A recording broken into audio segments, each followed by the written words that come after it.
Hello and welcome to season 6, episode 15 of Dualistic Unity. I am ready, as ready as I'll be, right? Not prepared, just ready, attentive, aware.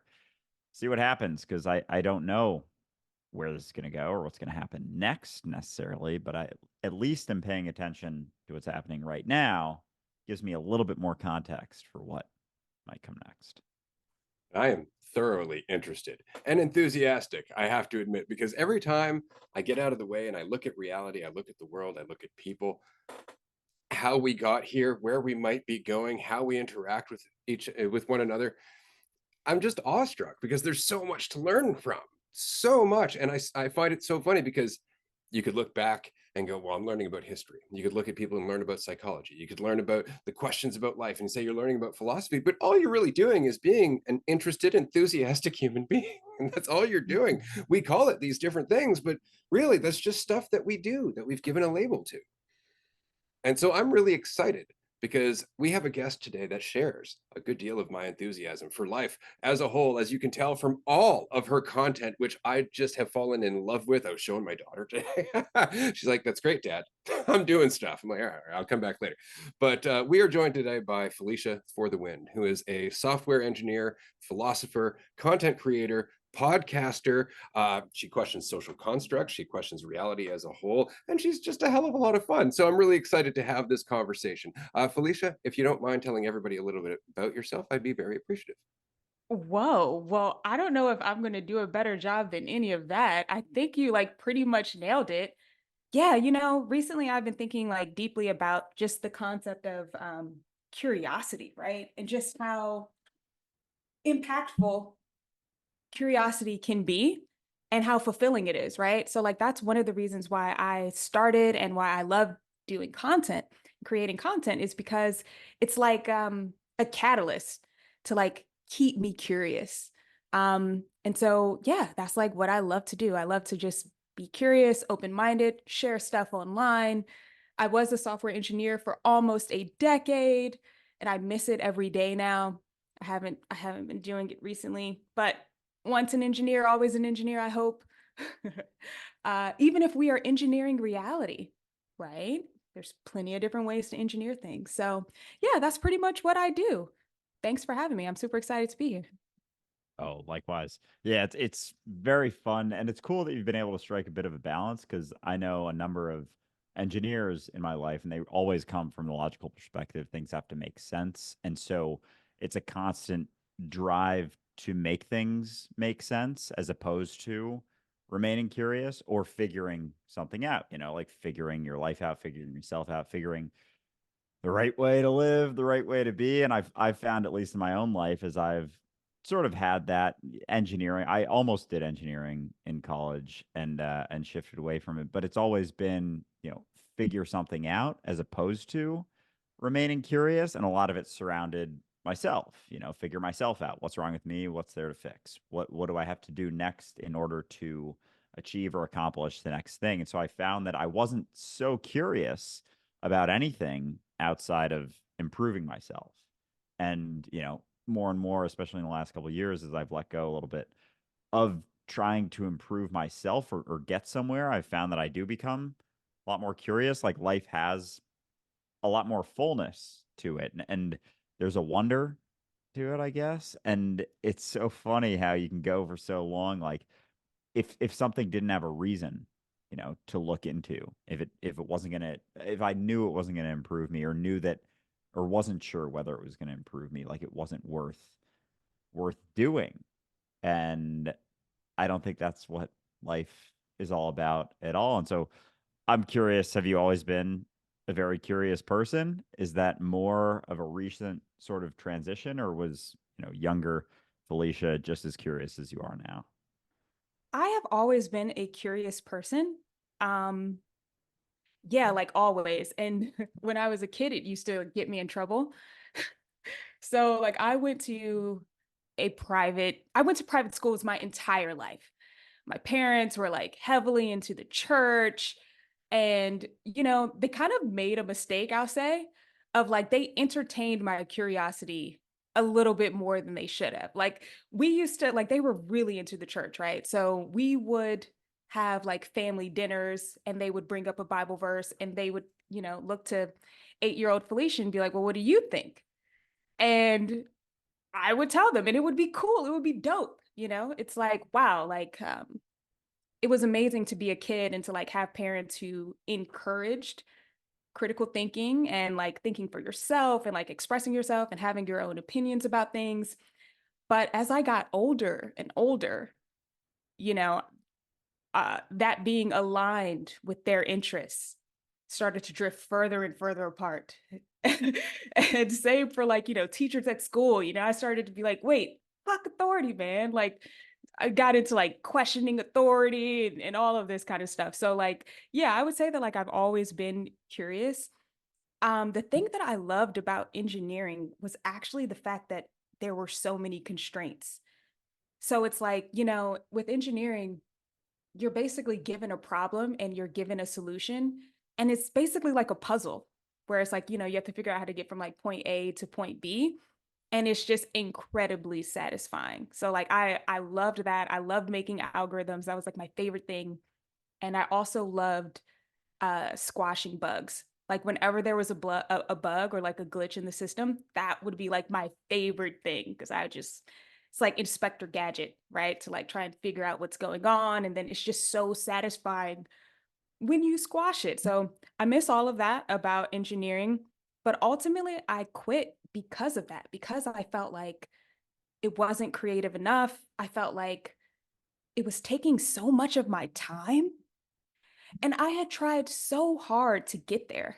Like, I taught myself how to code, and I basically did that for years and years of just coding like side projects on my own. Finally got into corporate America, got a taste of that corporate America check, that corporate America lifestyle. It was awesome at first. But after years, I was like, wait, is this like really it? Like, this is nowhere near as fulfilling as I thought it was going to be. And yeah, I don't know. There were a lot of things that I didn't really resonate with about like the corporate America structure. And so I just cashed in on my 401k, went to zero, and literally was like, I am going to figure out how to make content creation work. And I don't recommend that to anyone else because I was not a content creator before I did that. Like there was no reason for me to think that like I was going to be able to like get away with that.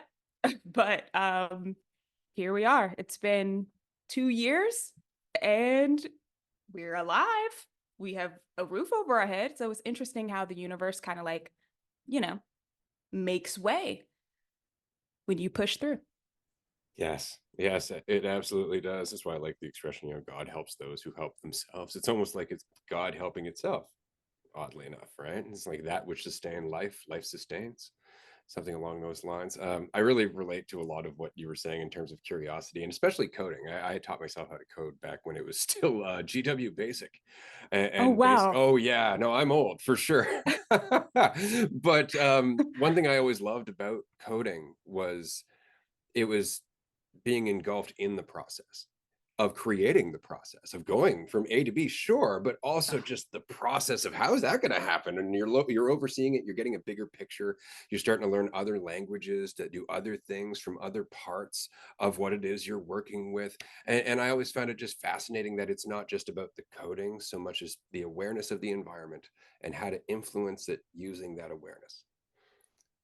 And so I would say that to some degree you haven't changed in your vocation. It's just that you've changed the environment that you're working within. You've changed the size of the computer and thus the amount of variables that you have to deal with. Because if you look at us very much like an intelligence or a computer, we are, I guess, moving according to programming to a very large degree, and that programming is largely divisive. It's very much based on our identity and how we see ourselves and how that tears us apart. And that makes it very hard for us to create a system that isn't divisive, that isn't creating toxicity. And so by you challenging yourself, getting beyond the idea of yourself, even beyond what you thought the path to happiness was. You've already broken your programming. You've already changed the way that you're manipulating or interacting with the environment. And thus you're making ripples that make it easier for everybody else to change too. So I'd say you're still very much a software engineer. It's just that you've upgraded to a far larger machine. Very cool. That's really enlightened, and I love that 100%. And that's one of the things that I love most about this podcast, and like one of the content pillars, if I may, of this podcast is that entire theme of, questioning what does it mean to even be you. It's really interesting that, that's kind of like a philosophical thing. Like there's a bunch of people who will say like that question doesn't matter. But you'd be surprised how many people go their entire lives just like running on a script that they told themselves was the story of their life from like high school or something.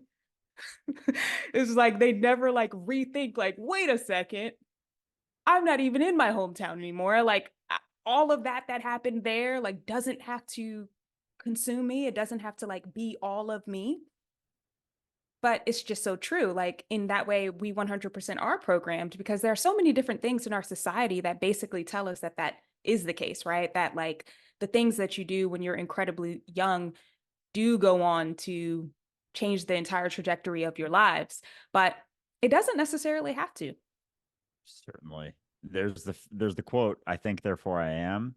We've discussed a number of times, and how that's kind of something that people look to and think that that's actually something that does solidify what I am. And so then I wouldn't be anything that exists outside of, that conceptual idea, right? That gets built throughout my life and based off of all of these assumptions. And then just in my desire to know something, to have some degree of certainty. Like right now, if I weren't thinking of anything, I wouldn't really know. Like this situation that I'm in right now, like wouldn't really make that much sense until I start thinking and solidifying it. And then there's this whole sort of realm of like knowing and certainty. And I know what's happening right now and I know myself. But if I don't know myself in that conceptual way, then maybe I don't know as much what's happening right now. And real quick, can you hear anything in the background? Okay. It's got it. Anyway, we don't have to get into that right now. But if I'm not thinking about myself necessarily in that way, there's almost a discomfort in that uncertainty.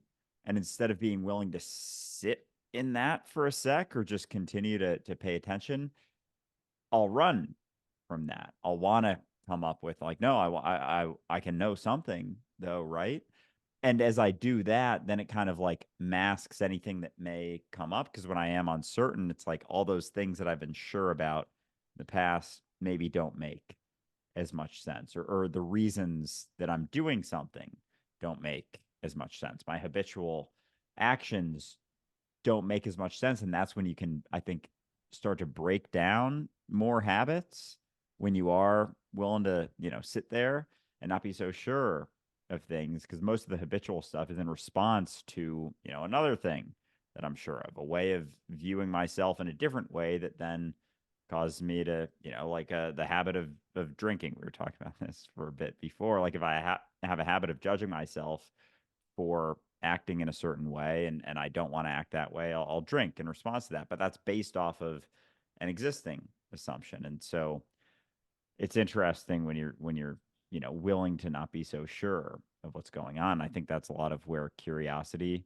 stems from, and just where a lot of the potential for freedom or just thinking about things a little bit differently and change stems from. 1,000%. And I mean, you're exactly right. I mean, it's one thing to understand, right? That like you can reinvent yourself anytime. But it's like another thing when you actually have that like experiential, like you're experiencing that, for example, in the form of like an identity crisis or like in an existential crisis. Those are not fun at all. I wonder, have either of you ever had an identity crisis or like an existential crisis before? I actually come from a really, really interesting history of a number of different things. I actually had borderline dissociative identity disorder and a number of other things. I went through numerous existential crises and other types of crises and whatnot. At one point, well, actually, a few different points, I thought I was crazy, and a couple other points, I was suicidal. I've gone through a lot of different phases in my life, but it was it was the recognition of uncertainty that saved me. Ultimately, it was the recognition that that's what I had been running from. The fact that I didn't know, so I pretended I knew, and that added all the weight. Mm. What about you, Mm, Andrew? Yeah, it's funny because we've talked about this in the podcast before, but Ray and I come from very, very different, but also like very different places on the surface, but very similar in the sense of trying to be sure of something, trying to know something, trying to have, control of at least how I'm viewed or looked at or perceived. I've referenced in the past like this moment like 2.5 years ago where it kind of hit me that this story I've been telling myself was all based on experiences that I had had. Andrew, when I thought about Andrew, it wasn't here. It was all these things that have happened throughout my life. And so if I was only ever here, even in all of those experiences, I was here, but this narrative has only been, born from the past, then maybe that's not what I am. And maybe I'm not the story that I tell myself. Maybe I am just here, just right now. So there was I thought, and in the moment, it was like a very, very explosive, sort of profound realization because I was, 25 or something, and I had that narrative, and I had been sure of it kind of in varying ways throughout my life, and it was the first time I had ever wondered if it was me, and I kind of saw almost like very clearly that it wasn't. Like I've always been relatively logical and rational, and like I couldn't rationalize it if I've only ever been, here, then the idea couldn't possibly be me. And there was basically the whole podcast has been my unraveling of that and like what that means. Cause that's a side of it that like, yeah, you're not what you think, but there's a lot that's informed that because I'm not just a conceptual idea. I'm, the way I talk, the hesitations that I had, that I have, the choices that I make, the things that I do, the way I live my life, and this whole thing has been informed, by assumptions, and some come from society, some come from family and parents, some come from, friends, relationships, structures. I grew up Catholic, went through the schooling system, and that's really where a lot of my shit comes from, was just that constant sort of judgment, self judgment and self measurement as I went, mostly through school. Religion did a bit of a number as well, but they're all sort of informing this story, the way I Mm. see things, because the story isn't just me, it's like how I see the world. They kind of go hand in hand, and my ego is my ideas of everything, not just myself, and the certainty about that, like to know what's going on. So anyway, that was there I go. That was sort of the initial point that hit me, that shifted, and then the podcast started a couple months ago. Randomly came across Ray, sort of a friend sent me his account and was like, hey, this guy sounds like he's talking about some of the similar stuff that you've been talking about. Now, that said, Cool. of course, we have to know about your own experiences with an existential crisis, because obviously you've gone through a number of places where you've questioned yourself and probably started from scratch in a number of ways. And I'd love to know more. Cool. Yeah, I have had two existential crises before. Neither time was fun. But I do think it's just so interesting. It's like you hear someone say something and you're like, for example, an example of this is, when people say you're growing up and like there's always someone who says like learn a skill. And you're like, okay, whatever. But like as you grow up, you're like, damn, wait, like I probably really should have learned a skill, right?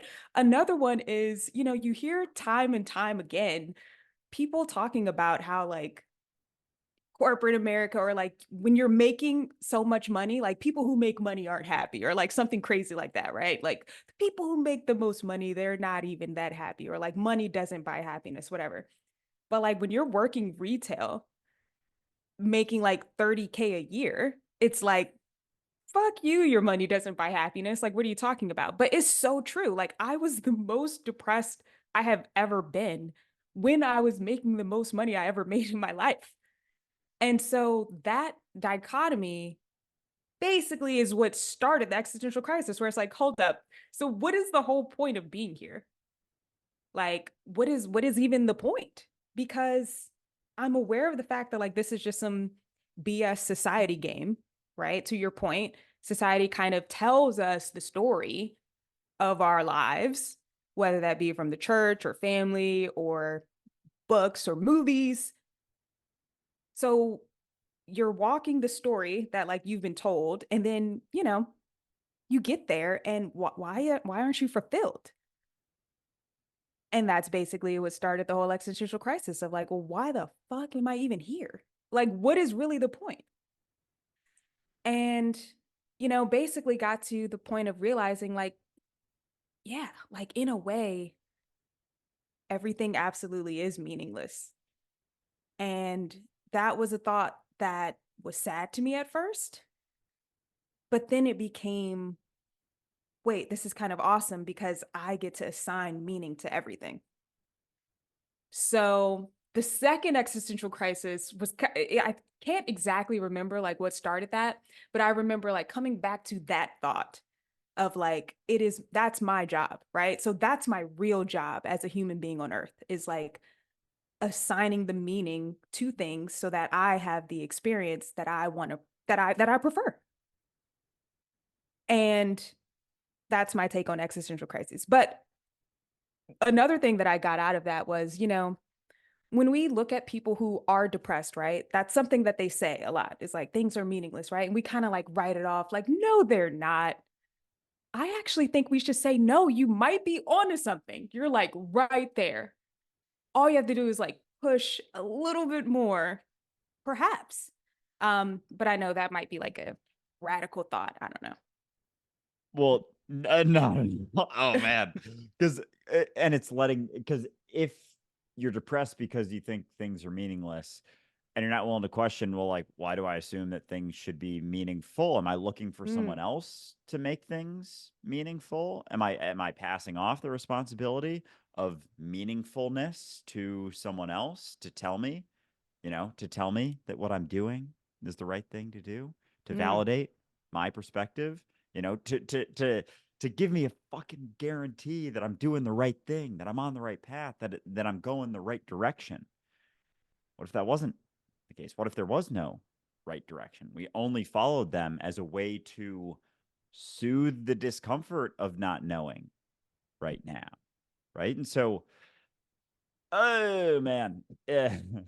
And so much of our life, and this kind of brings up one of your videos that you posted recently about authenticity and being original and having original thoughts. And I think it was a friends only post, but it got my wheels spinning. I watched it earlier today, and I was like, oh, this is gonna be a very fun conversation, because as long as you're looking somewhere else, you can't really have original thoughts. You keep following something, following someone, looking to someone to even in moment to moment interactions, not wanting to be judged. It's like, I want this person to tell me that what I'm saying is okay to say. Is this the right thing to say? Is this the right response to have? And so we have all of these social constructs, societal constructs, societal, ways of interacting, small talk, like, hey, how you doing? Pretty good. How are you? Pretty good. Yeah, weather's pretty nice, huh? Yeah, it is. It is pretty nice. And it's like all these very safe sort of things. But I think we're starting to see more and more people willing to delve in. And I came across, actually, it's just random sort of thing. Theo Vaughn, someone was talking about how he is basically like someone who lets his internal dialogue. I don't know if you're familiar with Theo Von. Yeah, yeah. He's a comedian that says like a bunch of like whack ass random stuff all the time and seems like kind of like a kid in a sense almost. And there was a video I saw, kind of a breakdown of Theo Von saying how he basically just like allows his internal dialogue to be expressed, and everyone finds him very funny because all this stuff's very random. It's very unique and very like I've never heard of anyone even comparing things like that. And how much of that, I wonder how much of that is in everyone, but it's just how much of a wall do we have? How much do I not, how little faith do I have in myself to just say that thing? It's like, when there's a lull in conversation to bring something up, you're like, thought about this? Here's a thing. Here's this, here's that, here's the thought. Like, how much of a wall do we have? And that wall is like our assumptions, and it's factored in based on everything we've experienced. Maybe there was a point in our life where we did say something random and someone was like, that was a random stupid thing to say, so we stopped taking those jumps out of hesitation because that person judges themselves for something, and they have their own sort of background. But I think that's where the authenticity really comes from, the originality. And we're seeing almost it's like a back and forth between people holding on to structures and traditions and the ways that things have been, and those willing to let go and explore and see anew, because we've always been in the midst of evolution. It's not like we've evolved and now we're here and now we're just set, achieve peak, human experience and yada yada yada. It's like, no, we're evolving right now, but as long as you're holding on to what's been, the structures, the conceptual sort of constructs, the right way to act and live, this is the best we can do sort of thing, it's a lot tougher to allow those new authentic perspectives. And it's, about the world, about ourselves, about all of that. And so I think open-mindedness, curiosity, all go hand in hand. And it makes sense why those who are curious and more open-minded oftentimes come to more original perspectives, because it's all in there for all of us. Just how much are we holding on? Wow. Yeah. Honestly, and that's even been something that like I've been wanting to work on myself personally. Probably like within the past week, something that I've been like thinking a lot about. I wish I could say I literally heard Rick Rubin say this. I don't know. I heard someone talking about something that Rick Rubin said. So hopefully he did actually say this. He was asked how often, when he's in the creation process, how often does he consider the audience? And he said never. And that, I mean, it's so simple, but that like truly inspired me and like made me think about, wait, how am I approaching content creation even, right? Like I might consider myself someone who has original thoughts, but like, am I willing to like put something out there that doesn't consider the audience or the algorithm at all? I don't think I am, but I am interested to explore that realm. But hell yeah, it's absolutely fucking scary. I mean, it's scary, but yeah, you're right. Like, you're so right. Like, what if we all have whatever that essence of Theo Von in all of us, right? And honestly, I think that like when I started content, I was more that way.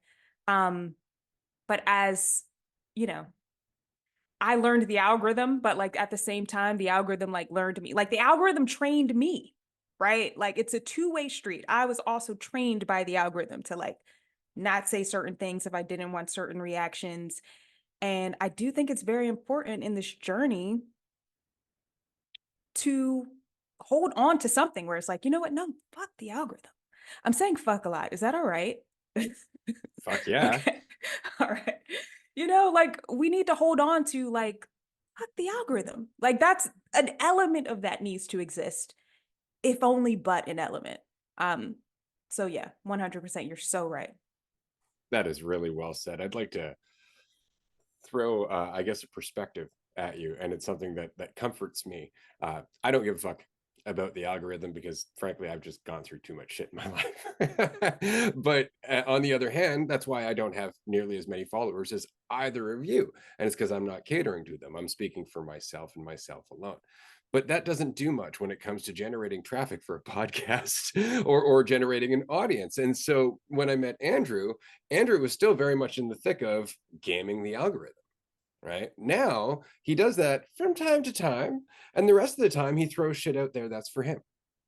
And so on the one hand, he does cast a wider net, because that's the thing, is people have this tendency of thinking like, well, the more people that are watching, obviously the better the quality of the content. It's like, no, because the majority of people want to watch stupid shit, right? Things that validate them, things that fucking satisfy them, things that give them a reason to compare and compete and do all that other stuff. And so if you're creating anything of actual quality, anything that actually incites a person to be themselves, there's no profit in that. There's no glorification in that. There's no fight to pick there. You're going to have less of an audience.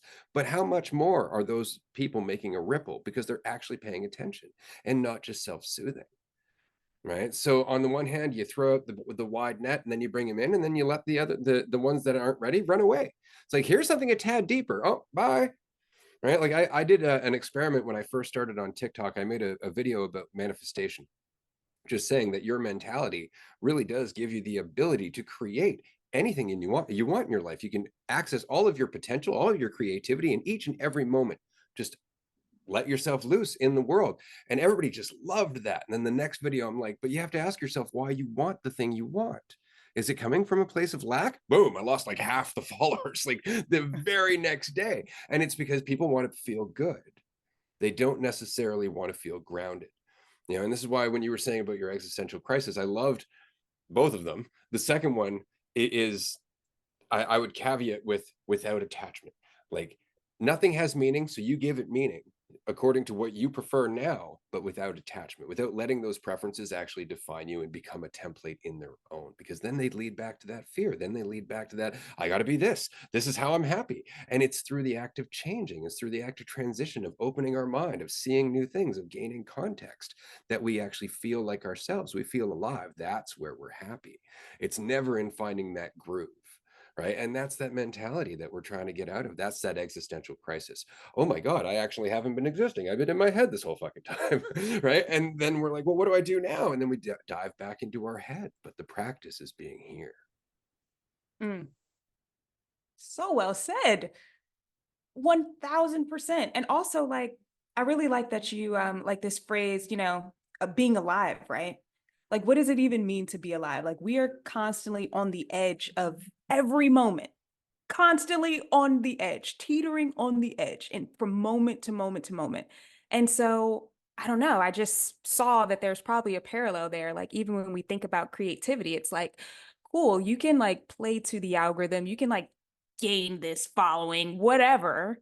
But like, if you're not on that edge, you're not going to be fulfilled. You're not going to experience that feeling of like, I'm alive. I'm fucking alive. I'm here, you know?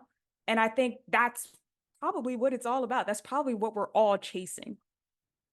As somebody in their mid 40s, I will say, yeah, that's exactly it. Because that's often the problem, isn't it? We have an idea in our head of how we're going to achieve happiness, stability, where the ideal life is. And we don't recognize that it's not actually the end result that we're addicted to.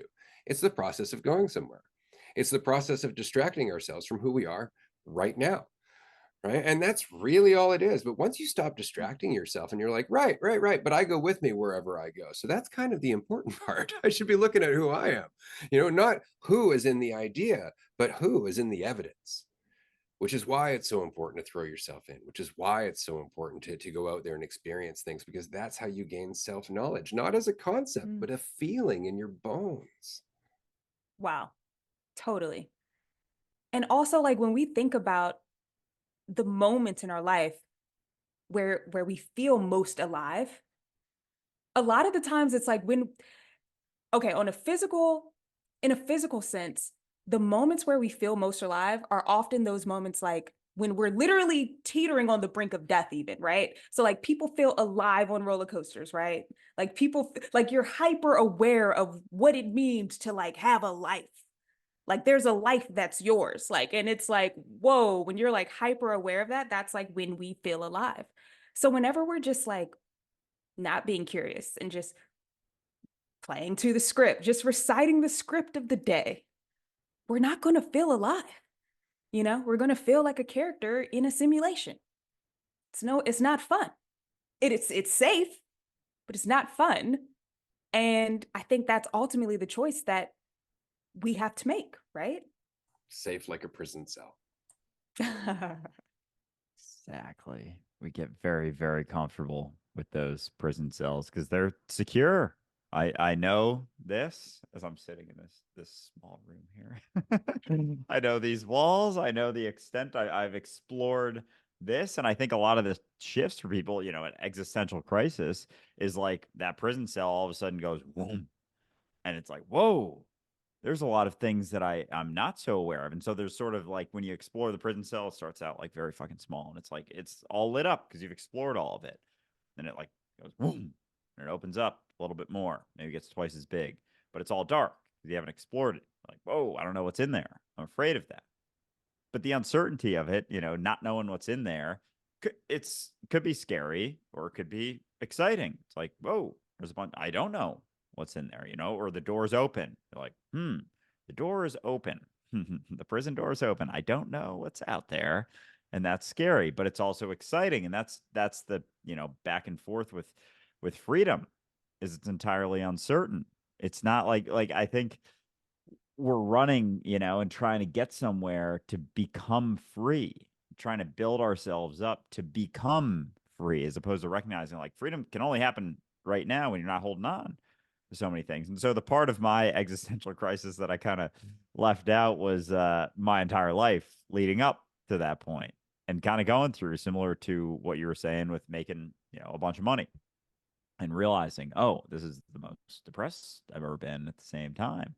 Like I had a bunch of ideas growing up of, you know, the right things to do, the right way to live, you know, go to the, you know, I played a bunch of sports and like wanted to play sports in college, was able to do that, go to the best school that I could, was able to do, you know, close to that. And then it was interesting that it started to break down as when I was in college, like when it was this, because I didn't, a lot of kids went into banking and consulting afterwards, and it was a big sort of pre-professional situation. And I didn't have, I was like, yeah, I don't see the point. I don't find those things to be as interesting as other things. And so started to break down. Like college wasn't as much about getting the best job anymore. It was more for itself. And, you know, I enjoyed it as best as I could and made the most of it. And a lot of kids, even with, I played baseball, a lot of kids throughout college, I saw it year after year after year.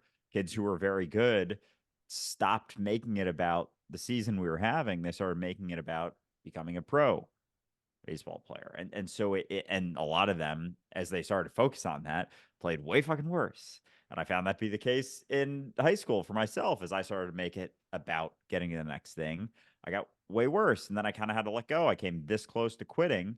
I was like, fuck it. I don't care how this goes anymore. And all of a sudden I started playing way better again. But we're constantly discounting. We're constantly not experiencing where we're at or being fully involved in the situation that we're in our lives, like being alive. Like you said, in order to placate to the building of this idea, like my conceptual resume, I'm just going to keep accomplishing things, but then we get addicted to fucking accomplishing things because I don't want to be left with myself right now. And so we do so many things we don't even realize what we're running from anymore. And so there can be points when you stop running so much, you relax a little bit more. That this whole fucking cart, it's like you're running with a fucking cart on your back and you stop and it's got some momentum and all of a sudden it starts hitting you a little bit and you're like, oh, that's what I was running from there. That's what I was running from there. And it can feel like you're sort of regressing in a sense, but really you're just gaining context and paying more attention to a lot of the things that you've been missing, be it about yourself or about the world or about reality that we're just constantly kind of trying to distract ourselves from. And that's why the world is like, you know, it's a world full of convenient ways to distract ourselves that don't really have to do with things. You know, we attach ourselves to a professional sports team thinking like, and people will say like, we won the championship. It's like, motherfucker, you didn't do shit. You paid for 3 tickets all year. There's nothing to do with you. What is going on? But because otherwise, if it doesn't make much sense to be freaking the fuck out when they win or lose. But that's because we don't want to look at ourselves. We don't want to be left with ourselves. So we just distract in a multitude of ways. Big one being making money, a big one being accomplishing things. But You know, when you were talking about the jail cell, it reminded me of one of my favorite quotes by Soren Kierkegaard. And he goes, anxiety is the dizziness of freedom.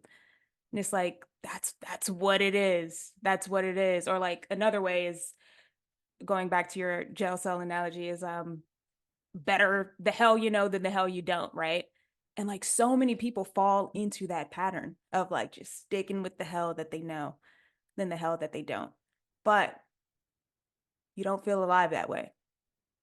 The most exciting time of like the past 10 years of my life was when I decided to do the dumbest thing ever, cash in my 401k and quit my fucking job. Like, it was like, there's not a single soul on the planet who's going to say that this is a good idea. Oh, I'm going to go become a content creator? Really? I'm going to leave this engineering job, really, that I like worked so hard to get here. It's so stupid. So exciting. Felt alive. Worth it. 100% worth it. Even if it wouldn't have worked out. And that's the other thing, right? Like, I feel like another like potential philosophy that folks out there could have for like living life is like understanding like every day we're creating memories, right? Like that could be a point, you know? Like, so what's the point of life? Like you get to choose.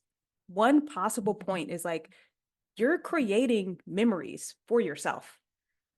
So like if you just play to the script, like what memories are these? When you're 80 and you look back, is that what you're going to be proud of? Like, oh, my biggest life accomplishments is like I didn't have debt, or like I didn't quit my job, like all of these things that, you know, society tells us is like super important. And it's like those aren't even high quality memories, bro. Yeah, but if you aren't doing that stuff, society can't keep going in the direction that it's going, and the people who are benefiting from society going in that direction aren't going to benefit anymore. So you definitely got to keep going to work and prioritizing the job. Just don't And ask any by the more way, questions.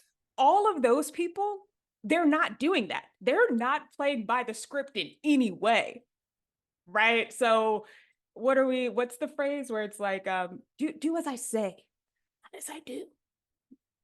Straight Right.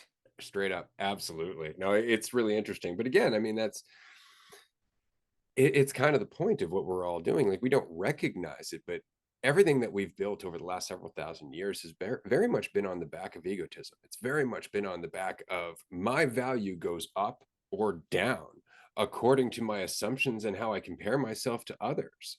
And that mentality has been the cornerstone of pretty much everything that we've done in terms of religion. I mean, even psychology for the longest time revolved around the idea that if you don't have a solid identity, that's a fucking problem, right? As opposed to, you know, evidence of your maturity, which is why I liked Jane Levenger's steps of ego development, that at some point it's important that you stop thinking about yourself so much, that you actually start to be able to relate to others rather than just self-soothing and self-defining, right? And so it's so interesting that when you look at the lessons that we're going through and you look at the consequences of not learning this simple lesson, that in trying to be more than yourself, you are willing to basically create your own tunnel vision, hurt others by virtue of that tunnel vision, all for the idea that one day you'll be more. And so we can't work together. We can't see each other. And this lesson is abundantly clear all the time, right up to the point where all of a sudden now that the internet is here and things are changing and AI is starting to come into fruition and all that, we're starting to have these little bubbles of conversation about what the fuck is authenticity? What does it mean to be myself? What does it mean to be creative? And we're coming to these conversations because, frankly, we've been operating off of assumptions. We've been operating off concepts for so long that we've lost the zest for life. We've lost all meaning. We've lost all sense of connection to existence as a whole. And it's because we're doing a lot of what other people have said to do, and none of it is coming from us. None of it is coming from here I am in this moment, actually determining what I want to do instead of reacting to what I feel I need to do or what I fear will happen. right? You actually have that choice. And I think that's the reason it's so important for you to be doing what you're doing, for you to be a content creator, because there has always been a plethora of people out there encouraging egotism. There have always been people out there saying, get a job, get to work, stop being a hippie, right? Always. But it's been very rare that people have been able to stand up and say the opposite to that, that you are okay being yourself, just be enthusiastic, enjoy your life, look around, holy shit, right? And it's been so rare because most of the time the system was so dictated by the opposite mentality that they'd burn us at the stake. And so here you are, abandoning security, abandoning the path, forging ahead, and by virtue of that, gaining more insights and more lessons as to why you did it to begin with. Because now you're actually experiencing it. You're like, well, I know it's going to be good for me. Fuck, I don't know. And then you jump and you're like, it was good for me, right? And then you're actually speaking from a place where you know that. Where you know that it's not speculation. You're not like, one day when you're rich, you'll be happy. You're not saying that. You're like, you can be happy right fucking now. Right now. Just let go. Just be yourself. Throw caution to the wind. Admit you don't know. Be uncertain. And I love it.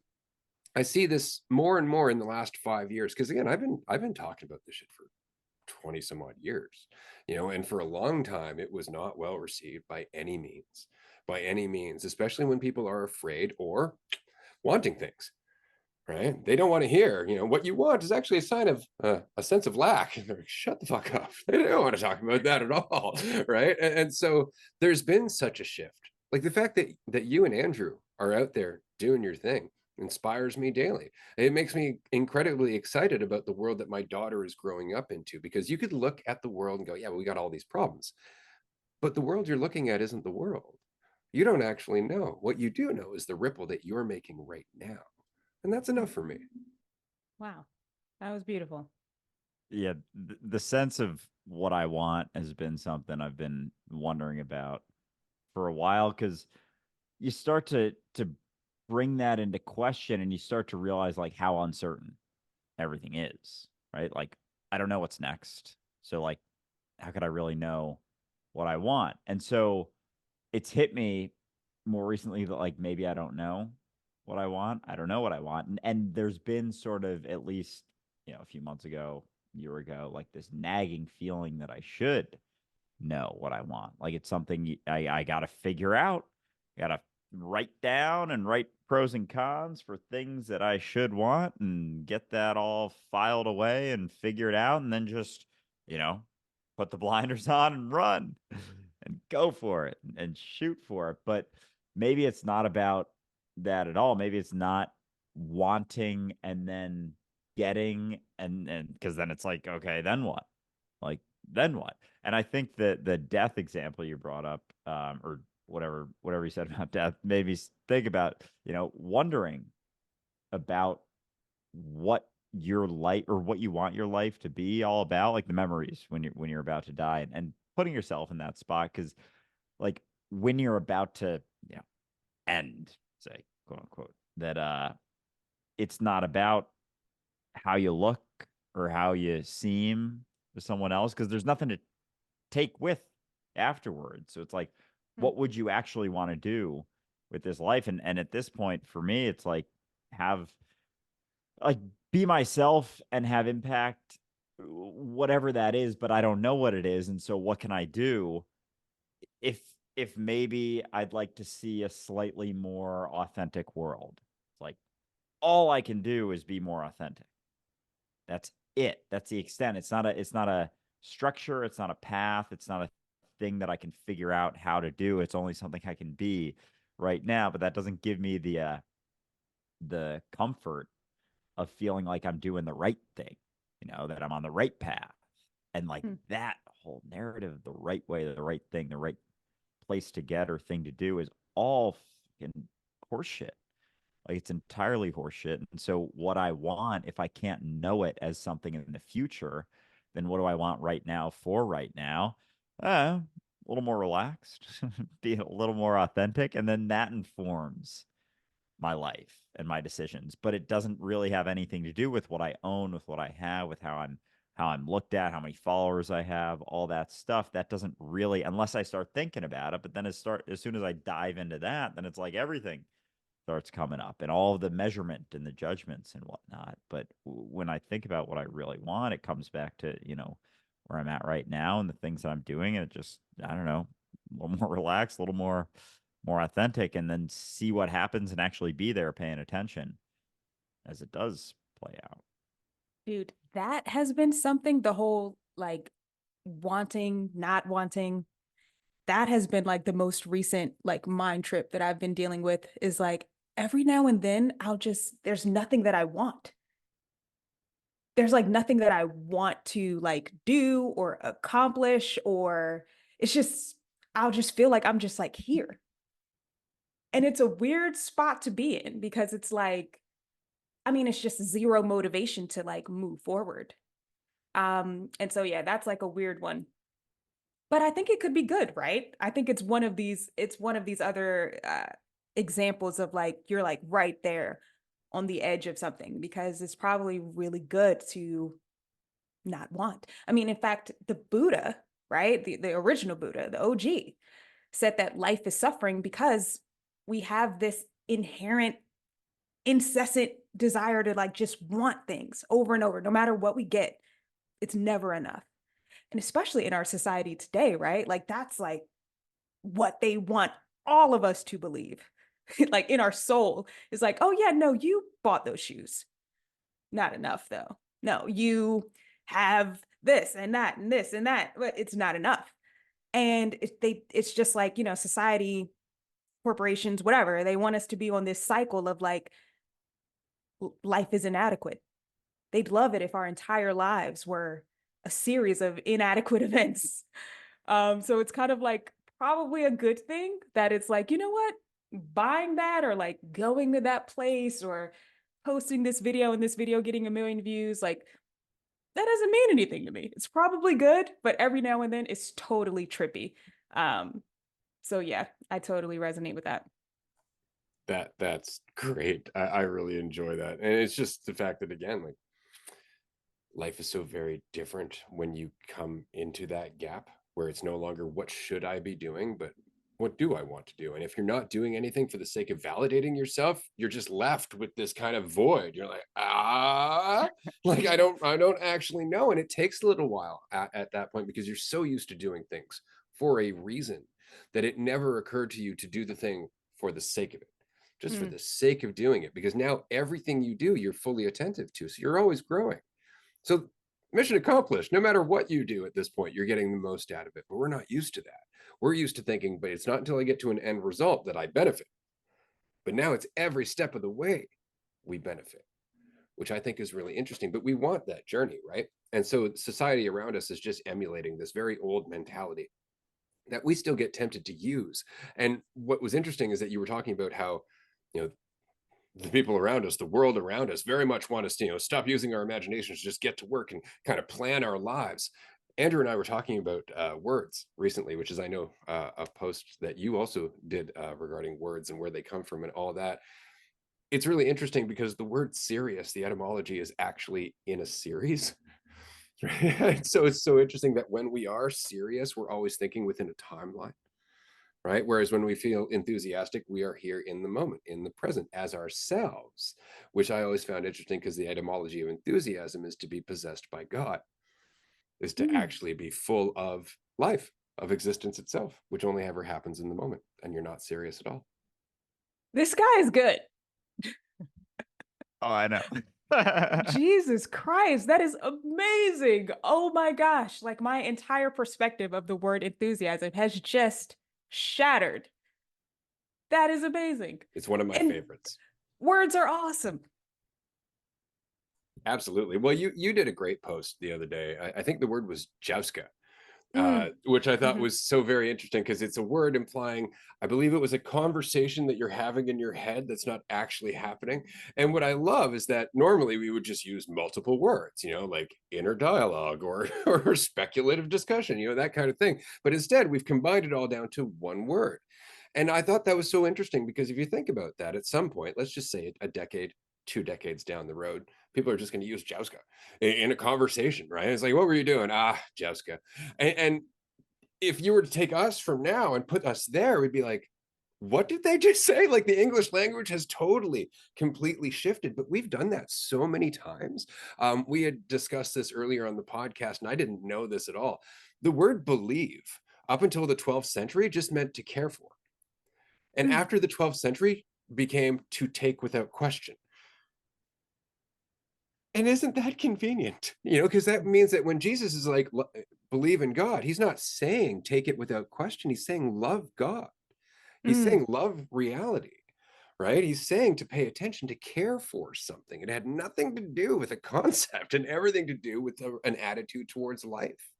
And I thought that was so interesting because as soon as the word changed, religion changed.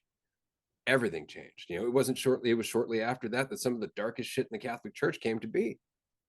Wow. Yeah, 1,000%. I mean, that actually reminds me of you guys are probably familiar with Bashar, right? Right. Okay. So one of like the best Bashar bars ever. And my husband was really more so into Bashar than I, but like this is one that like I'll never forget. He was talking about Jesus. And the idea was when Jesus said, I am the way and the light, he didn't mean follow me. He meant be the way that I am, right? Like the way that I am is the way and the light. You're Jesus too, right? Like we're all gods, right? And it's just so interesting how the meanings of things change based on the intentions of the people like dispersing the meetings into the public. But, you know, once again, it's like you can almost believe whatever you want, right? So that's also kind of ties back into like my views on Christianity and things. Just like, yeah, no, I can agree that like Jesus was probably like a dope dude, but like I just fundamentally disagree with the idea that like he wanted everyone to like follow him and like worship him. So that's my perspective on it all. It's like, no, I literally think he meant be the way that I am, not like follow me and like do blood sacrifices and all of this other crazy shit. But another radical thought, two for two. Oh, I highly recommend, if you haven't already, to read the Gospel of Thomas. And it's I because haven't. it came from the Nag Hammadi scrolls. So it's a bunch of Gnostic scrolls that were basically thrown out of the Bible when it was originally compiled. And so they were lost for centuries, and somebody found them in a cave near the Dead Sea. And the Catholic Church, of course, just shut shitloads of them down, like the Gospel of Judas Iscariot, the Gospel of Mary Magdalene, and there's the Gospel of Thomas, you know, doubting Thomas, the one who's like, yeah, I don't believe he rose from the dead. Well, he had a gospel. And in that gospel, you're just sitting down with Yeshua, Jesus, around a fire, having a conversation. There's no virgin birth, there's no healings, there's no miracles, there's nothing. It's just a conversation where Jesus straight up says, oh, yeah, no, I'm here to bring the sword. Like, I'm here to tear people apart with what I'm saying. Like, he fucking knew it too. And it's a great conversation if you read it, because he really starts to get at the non-dual aspect of what he was saying. Like, right at the Mm. end, he's like, and a woman has to become a man, and vice versa, right? We have to recognize there's no division, that the ideas aren't actually reality whatsoever. But it was all of everything he's ever said that had value without any of the dogma and bullshit. Wow, that sounds epic. I have got to check that out. It's very, very good, and it's not that long either. It's not even close to a comparison of any of the other gospels. It's quick, and it's point like it's so much more about being here, you know, the present moment. It's not all this crazy ass shit. And it's interesting how, you know, be it Thomas, be it Judas, be it Mary Magdalene, growing up, like those are all people who were like, oh, they were the bad ones. You know, like Judas was the one who betrayed Jesus. Doubting Thomas didn't believe. Like, meanwhile, those are the ones that were actually closest to him, and they weren't the ones so egotistical. And the ones who were, you know, Matthew, Mark, Luke, and John. I haven't read all of them, but especially which one, John, that everyone's fucking quoting all the time, is like the most egotistical gospel out there. And so it makes sense that, like, oh, everything's quite symbolic. And with, oh man, with all of it, and that word you mentioned before, Jouska, I wonder, with that, with like taking the ideas as truth, the conceptual ideas, you know, man recognizing woman, woman recognizing man, it's like you can't have so much of an idea in order to recognize that. And so Jouska being, having a conversation in your head, like nowadays, it's not just one word, but on the flip side, being here is just one word, right? It's like being present. Oh, it's like, oh, I'm better at being present, as if that's just one thing. But being present, being here is everything that's actually happening versus the fiction in my head. And right now, if we're having a conversation in our head, someone will ask you, what are you doing? You're like, oh, I'm thinking about this because of this, because of that, because of this. And someone could go on for fucking hours talking about that. It's not just Jouska. And so I wonder, on that spectrum of like, being here to Jouska, it's like that's almost like a indicator of where we're at societally and how reflective the words are. Like believe, how it used to be just to care for, and now it's like to, I forget what it is now exactly, but the modern definition, like how that'll shift, and if it will turn into just like, oh yeah, Jouska, and it's irrelevant what was going on. It was just like I was focused on bullshit, I was focused on assumptions, I was focused on all these things, as opposed to actually being here where everything is actually happening. I like that word. Totally. And as like a philosophic person, right? That's another thing that like I have to keep in check is like this what is the word that I want to call it? I don't know, tendency, I guess. This tendency to like think. It's actually really nice to be like, you can do. Like, it's like, yeah, I can have Jouska when I'm having a hypothetical conversation, or I could have a conversation. Let's go have a conversation, actually. Let's have a real one. Like, why not? Or like back to like my point about like, not wanting things. It's like, okay, well, that's interesting and cool to observe. Let's just do the things that we said we were going to do then. Let's just do that just for the sake, just because that's at least something to do, So like having a bias towards action has like been really helpful for me. It's like reflecting is cool, but like doing is just as cool. Doing is actually just as cool. Absolutely. It's funny because I went through a lot of phases where, I got really cerebral for a certain period of time. And I heard this expression and it grounded me really quick, was that philosophy is the disease for which it should be the cure. Mm. And I had to take that in. I'm like, shit, that's really good. Because while you're sitting there philosophizing, you're not actually living, which is what philosophy is really all about, right? We're talking about life, but we're sitting here in our head, kind of acting like lords of the universe instead of out here actually enjoying ourselves, experiencing enthusiasm. And so I find it always so very interesting. But on the other hand, right, there's nothing wrong with that either. It's an interesting paradox that you can get to the realization, and this is actually the Sufi realization, that in abandoning one's wants, you find connection. But if you want to find connection by abandoning your wants, you're still holding on to one. So eventually you just have to let go and just be where you are. Eventually the pathway to self-awareness is an addictive way of avoiding self-awareness. Right? It's just another journey to see yourself on, just another way to measure your progress, just another way to compare yourself to everyone else. And that is not living. That's still being in your head. That's still being in this fictional world that you can exist within all of these assumptions and perceptions and habits and all of these things that you feel comfortable with, because the alternative is you don't know and you're right here. And that's all you get. And what's odd is that it seems like it's fairly straightforward, but we never spend any time actually cultivating that experience. We never actually spend any time cultivating presence without preparation for that moment. It's like, oh, I'm going to be present like 15 minutes. It's you're present now. You're just thinking about it. This is something that Andrew said earlier that made me think, like, in that prison cell, the door is open. The door is open, but we're so scared to go outside, right, that we would actually rather look at it as closed. We would actually tell ourselves, no, it's hard to let go of self-judgment, than to recognize it's only something you can do now. It's not something you can do forever. It's something you can do now in each and every moment. So it's recognizing that it doesn't matter if you're in a prison cell or outside. You can go back and forth as often as you'd like to if the door's fucking open. In which case it's not a prison anymore. It's just another way of experiencing life.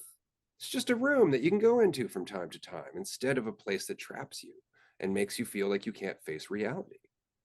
And and so it's like Jouska is just stepping back into the prison cell of certainty for a second. And when because for me, I've been getting a lot of like childhood memories recently, and just feelings of being a kid.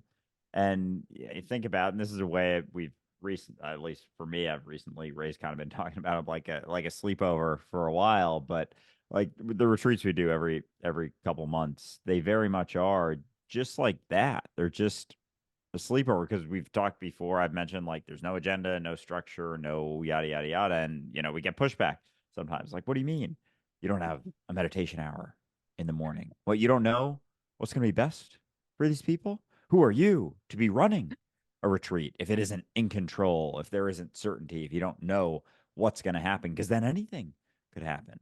Like, who the fuck are we to assume that we know what's best for someone showing up? It's like, again, all we can do is be as authentic as we can, be ourselves as much as we can, but it is very, very childlike. And there's a massive component, obviously, of being a kid that we forget and we lose, but just, the bouncing around from thing to thing to thing to thing to thing. Like all kids have ADD, ADHD, it seems like, because it's it's like the shift is thinking that there is, a linear track and you're on this trajectory. But when you start feeling like you're living again, you do bounce around, because that is reality, is uncertain. It's not on a track. There is no path that actually exists from right here to the next thing that you do. It's just kind of, you're here, and the more you keep being here, and I say even that, even like keep being here, it's like, what the fuck does that, where else have I been? Like, when else have I been other than here now? And just that idea that I can control what's next, that I can control something else that I deem to be not here, that just kind of gets in the way of that continuation of that, you unfolding, reality unfolding, like actually living. Because there's a lot more relaxation in that, in being more childlike, bouncing around, than, the tension that comes with being sure. And I think that, at least for me, has been more than enough reason to keep being here. 1,000%. Like, that's another thing that I think is underrated, is just being more childlike as an adult. Like, that's something that like we should really hold on to. Like, that's worth fighting for. Like, maintaining our inner child is worth fighting for. Like, there are like some games that I have. Like, I just have games. It's like, remember games? Remember like games? Like, games were awesome. Or remember just like the things that you would do with friends. Like, man, being a kid was fucking great. And just because we're older doesn't mean doesn't mean that like we can't do those things anymore. Like, once again, that's just another bit of the programming. Like, we're told that you can't do those things anymore, one way or another, but it's just totally not true. And that's why I think that's why like learning about social constructs is like so fun, because it kind of melts reality anyway. You kind of see like, oh wait, things aren't made out of concrete, like they're made out of clay. Like, oh, I can like make this something else. And it opens like the mind up to like all of the different possibilities that can be. And like one of them is like, dude, you can eat whatever you want for breakfast. You can eat soup for breakfast. Crazy. You can eat soup for breakfast, cereal for dinner. There's this scene. What movie is that? There's this scene. It's an iconic scene. I don't know why I can't remember the movie, but like they stand on top of the counters and it's like, or maybe it's a meme where it's like, remembering I have free will. It's like someone is like on a counter or something. And it's just like, you can do that. Like, you have a kitchen counter. You can stand on top of it. You have free will. It's actually crazy. But I think that like a lot of the unhappiness that we experience or people experience in society comes from like totally forgetting all of the free will that we have. Stagnation. right? It's that stagnation. It's trying to find a comfortable space, thinking that comfort is somehow the same as feeling alive, that comfort and fulfillment are synonymous, and they're not. You know, fulfillment is something that continuously has to happen each and every moment that you're existing. It's not something you ever get to. Like, you never get to a point where now I'm fulfilled, just going to coast for the rest of my life, right? That said, Felecia, first of all, I want to say this has been awesome. It's been just a pleasure having you on the podcast. We're going to wrap up here shortly, but I did want to ask you a question. You kind of already answered it in terms of games and playing, but sometimes, and you mentioned this earlier, that when you first started creating content, it was almost easier. And I think a large part of that was the fact that you didn't have a set idea of what the right way to do it was. And now you have ideas based on kind of what's worked, what you've seen have certain results, so on and so forth. But that said, obviously you still push yourself, you still question things, you still try and tackle new things. When you do get into that mentality, we're like, fuck, you know, this isn't as fun as it was a week ago, right?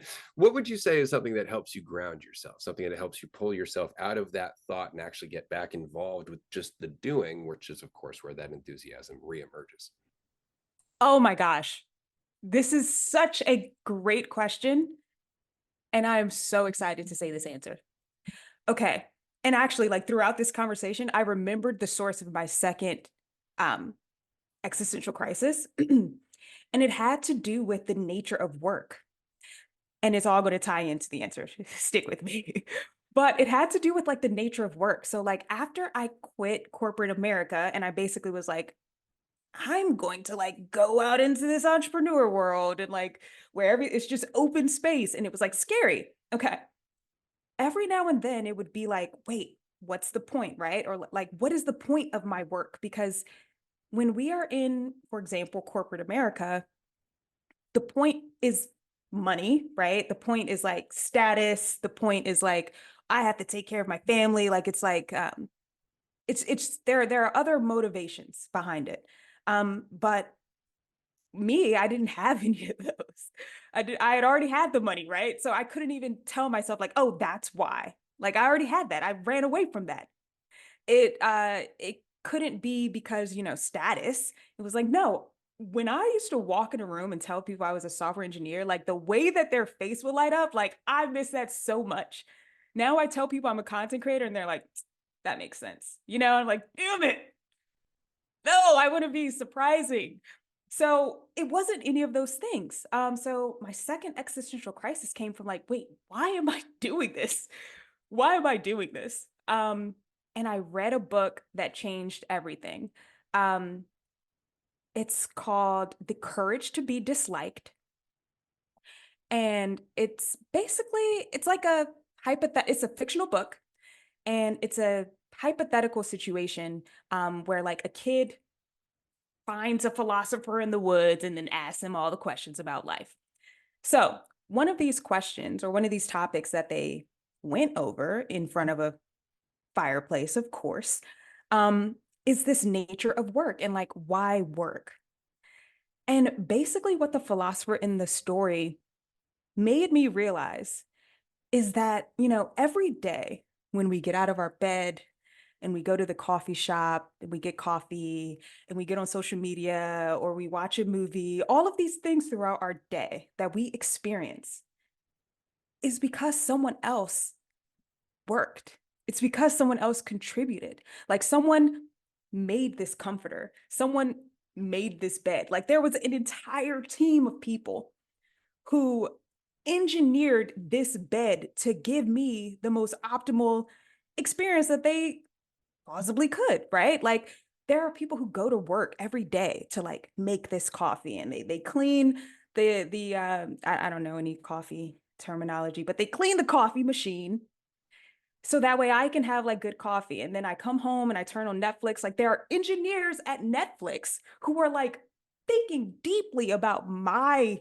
experience as a viewer. Like everyone cares so much and is contributing to my experience. And so for me to like wake up and like, well, why am I here? It's like you're here to say thank you, right? Like you're here, your job is to reciprocate. Your job is to give someone else that moment, right? Like that's the point. there are so many things in our lives that we can be appreciative for. And it's like the best way to be appreciative is to like give, is to give. Like if you're happy for what you received, you give in return. So yeah, absolutely. There are definitely times where like I feel, you know, not as enthusiastic about making content, but like that has been the thing that always brings me back is like, no, even if it's just a second, like someone watches a video of mine and it's literally 60 seconds. But like if they were not smiling first and then they see my video and then they smiled, like I really did something. I contributed something just as impactful as the person who made the coffee and they got it at the right temperature for me. And like now it's good for like the 5 minutes that I'm drinking it. All of it, everything matters, you know, because we're living in a society where we're all contributing to each other. I know that like mentally, it's like individualism, right? But like in reality, we're all collaborating. And it's like actually mind blowing when we realize all of that. Like even us right here on this podcast, like think of all of the people that were involved in making all of this technology, whether it's like your mics, your lights, Zoom, all of it, the seats that we're in, like it's actually insane. And like that's the reason why we're meeting right now, creating this content for people to consume like on their way to work. It's like, this is the game. Like we're all contributing to the same pot. And especially with conversations like this and like with my content, it's all about like positivity, right? Like you want to have a positive impact. You want, sure, someone can tune into a podcast where it's, you know, doom and gloom, fear mongering, like they could tune into that. But that's why your podcast needs to exist so that people can tune into something different. Like it's actually extremely important when we actually contextualize it all. So, That was yeah. beautiful. And I absolutely love it. The only thing I'm going to toss in there before I hand it over to Andrew is the idea that it's only a positive impact if they walk away happy. And the fact is that there are mentalities where we get so caught up in ourselves that somebody being authentic sets us off and actually makes us upset. And that leads us to an insight down the road as to why it made us upset, because we're afraid to be ourselves. And so I would say just keep being you, because that's the only measure of the ripple, is how authentic you're being. Thank you. And at the end of the day, you are the world, right? And so that influence is enough in and of itself. It's like, holy fuck, the world set this into whatever me set this, because there's not a division between that. And so waking up and realizing like I'm the world, you know, the things I do, the mentality I bring has influence. I can have a, even if it feels like just a tiny little smidge, some push on reality in some way, shape, or form. The most basic things of just, you know, letting go of myself a little bit, being a little bit less selfish. It's like if I can spend my day, and then it's like jump in. That push maybe gets, you know, a little bit more the more you continue to jump in. So maybe that's just what it's all about, realizing like you're not separate from the world. You're not having influence over anything but yourself, because we're it. And so us shifting, us changing is the world shifting and changing. And so changing, you know, yourself, the way you look at things, maybe letting go of a couple assumptions, jumping in a little bit more. That has far more influence than we probably could ever realize. And it's exciting for sure to be a part of it, as we all are. But Felecia, this has been a blast. This has been really fucking fun. I've thoroughly enjoyed this conversation. I appreciate everything you're doing, putting yourself out there, sharing things, just being yourself, staying curious. It's fucking awesome to see, and I really appreciate you taking some time to chat with us today. This was so fun. Thanks so much for inviting me. This was epic. We've got to do it again. I was just going to say, I can't wait to have you back, because there were just dozens of thoughts where I'm like, oh, we could get into that. And then something else good came up. I'm like, fuck. So yeah, no, there's a lot of conversation to have. Hopefully one day we'll even get you out to one of our retreats, because I know that you would just enjoy it so much. There's so much fun. It's exactly what you enjoy doing, just being enthusiastic, you know, being interested, being present, you know, around with people who are doing the same. So you're not the one person surrounded by egotism trying to just hold your light. You know, everybody around you is very much like, I can dig that light, I'm in on that. So I look forward to our next conversation, Felecia. Thank you so much for being here today. And thank you to our listener for joining us. As always, we will see you next time. And Bye. real quick, Yes. Felecia, did you mention where people can find you? Ooh, Yeah, you can find me. It's just Felecia for the win. Just Google it and then pick the platform of your choice. Perfect. beautiful. Definitely check out her stuff. Check out my stuff.